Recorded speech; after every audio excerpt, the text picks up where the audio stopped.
দাদু ভাইয়ের জন্মদিন শুভ শুভ শুভ দিন দাদু ভাইয়ের জন্মদিন শুভ শুভ শুভ দিন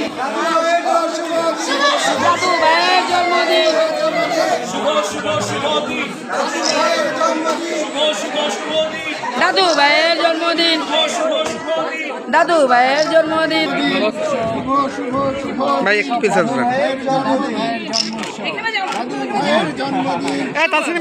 শুভ দিন নাকে মুখে ক্রিম লাগে ভরাইছে সব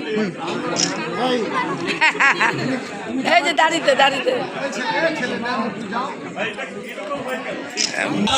আগুন পানি এই তিনটির মতো অপরিহার্য আরেকজন মানুষ আমাদের জীবনে, তার নাম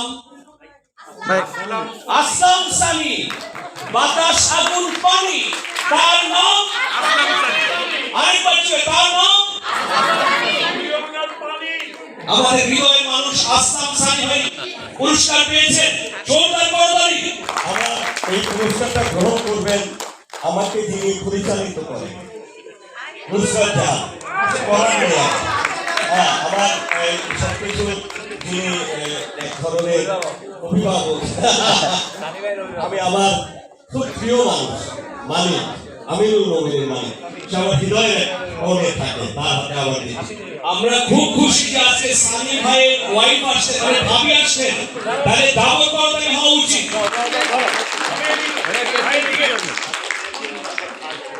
আসলাম সানি বাংলাদেশের সাহিত্যে তারকা খচিত একটা নাম, যার কবিতা ছড়া এদেশের মাটি মানুষের অন্তরে প্রথিত হয়েছে। যিনি শুধু কবিতা ছড়ায় না, মানুষ হিসেবে আকাশ সাগর সমতুল্য একজন উদার হৃদয়ের অধিকারী। আসলাম সানিকে রফিকুল হক দাদু ভাইয়ের এই পুরস্কার দিতে পেরে তার পরিবারও কৃতজ্ঞ, এবং এখানে যারা উপস্থিত রয়েছেন প্রত্যেকে আমি মনে করি যে তারা অনেক আনন্দিত হয়েছে এবং তারাও কৃতজ্ঞতা বোধ অনুভব করছে। আরেকটা জোরদার করতালি চাই।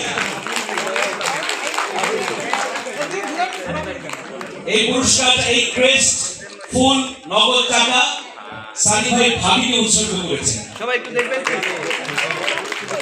জাতির পিতার স্বপ্নের সোনার বাংলা আর দেশ স্বপ্নে আর এই স্মার্ট বাংলাদেশকে যারা মানে এগিয়ে নিয়ে যাবে তাদের দিদি আমার অধ্যাপক রূপা চক্রবর্তী। একটু সরে এসে থাকবেন ভাই, একটু সরে আসুন।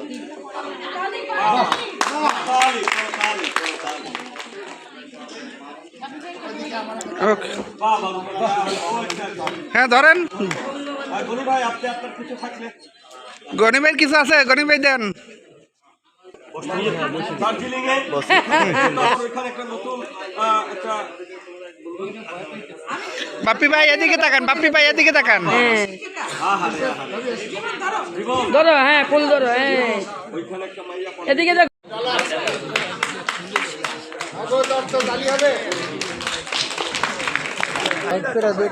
রহমান ভাই কাছে আসেন, আর কাছাকাছি আসেন।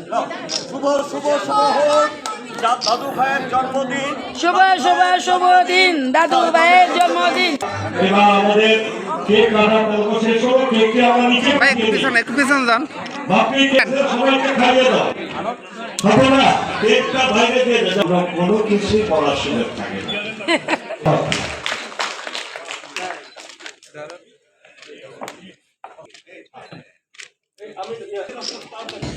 আমি একই সঙ্গে উত্তরীয় করালেন, অর্থ তুলে দিচ্ছেন ফাতেমা।